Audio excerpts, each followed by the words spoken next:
এবার পুরো খবর। সন্ত্রাস দমনের কথা বলে সাধারণ রোহিঙ্গাদের হত্যা করছে মিয়ানমার সেনাবাহিনী, এমন অভিযোগ দেশটি থেকে পালিয়ে আসা মানুষের। তবে মিয়ানমার কর্তৃপক্ষ বলছে তাদের অভিযান সাধারণ রোহিঙ্গাদের বিরুদ্ধে নয়, সন্ত্রাস দমনের লক্ষ্যে। যাতে এই পর্যন্ত নিহত হয়েছে ৬৯ জন সন্ত্রাসী, যদিও এই সংখ্যা নিয়ে সন্দেহ প্রকাশ করেছে আন্তর্জাতিক গণমাধ্যম। পরিস্থিতি বিবেচনায় সীমান্তের নিরাপত্তা জোরদার করেছে বাংলাদেশ। সন্ত্রাসী কিংবা নির্যাতনের শিকার যেই হোক না কেন, অবৈধ কাউকেই ঢুকতে দিচ্ছে না বিজিবি। কক্সবাজার প্রতিনিধি নূপা আলমকে সাথে নিয়ে আরো জানাবেন জিএম মুস্তাফিজুল আলম।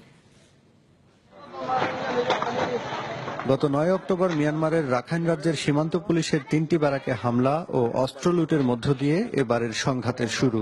সামাজিক যোগাযোগ মাধ্যমে প্রকাশ করা ছবি বলছে, মিয়ানমারের কথিত রোহিঙ্গা বিচ্ছিন্নতাবাদী সংগঠন আল একিন এই হামলার দায় স্বীকার করেছে।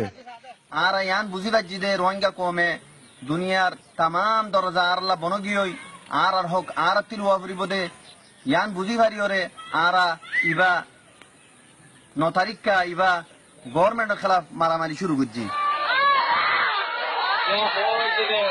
এ ঘটনার পরই রাখাইন রাজ্যে অভিযান শুরু করে মিয়ানমার সেনাবাহিনী। তাদের হিসেবে এখন পর্যন্ত ৬৯ জন সন্ত্রাসী, ৭ সেনা ও ১০ পুলিশ সদস্য নিহত হয়েছেন। কিন্তু আন্তর্জাতিক গণমাধ্যম বলছে প্রকৃত সত্য আড়াল করছে মিয়ানমার। আর ভিডিও ফুটেজ বলছে গ্রামের পর গ্রাম জ্বালিয়ে দেয়া হয়েছে, নির্বিচার গুলি চলেছে সাধারণ রোহিঙ্গাদের উপর। গুলি ছোড়া হয়েছে হেলিকপ্টার থেকেও। প্রাণ ভয়ে ভিটে ছাড়া শত শত মানুষ। প্রাণ বাঁচাতে বাংলাদেশে পালিয়ে এসেছেন ২ ভাই সেলিম ও শাকের। এর মধ্যে ছোট ভাই শাকেরের গায়ে বেশ কয়েকটি গুলির চিহ্ন। পরিবারের বাকিদের কপালে কি ঘটেছে তাদের জানা নেই। শতকরা ৯০ জন মানুষ মারা গিয়ে, ৩ ভাগ করে ২ ভাগ মানুষ মারা গিয়ে বগুম ফুরা দিয়ে দেয়, জরা দিয়ে দেয়। আত্মীয় স্বজন হঠাৎ শনিবারই আমি আজ কেউ খবর পাত্রী না ভাই। ২০১২ সালে মিয়ানমারে জাতিগত দাঙ্গার পর রোহিঙ্গা মুসলিমরা আশ্রয়ের খোঁজে যে হারে বাংলাদেশে আসার চেষ্টা করেছিলেন, এবার তেমনটা হবে না বলে মনে করছে সীমান্তরক্ষী বাহিনী বিজিবি। তারপরেও মিয়ানমারের উদ্ভূত পরিস্থিতি বিবেচনায় রেখে বাংলাদেশ সীমান্তে নিরাপত্তা ও নজরদারি বাড়ানো হয়েছে। ২০১২ সালের মতো পরিস্থিতি আসলে এখানে উদ্ভব হওয়ার সম্ভাবনা কম। এ কারণে যে ২০১২ সালে আসলে যে সমস্যাটা হয়েছিল এটা হচ্ছে জাতিগত সমস্যা ছিল।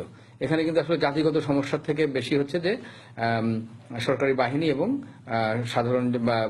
সরকারি বাহিনী এবং সন্ত্রাসীদের মধ্যে কনফ্লিক্ট। বিজিবির দাবি, মিয়ানমারের বর্তমান পরিস্থিতির কারণে রোহিঙ্গাদের অনুপ্রবেশের চেষ্টা বাড়েনি। যারাও আসার চেষ্টা করছেন তা অর্থনৈতিক কারণে, রাজনৈতিক কারণে নয়।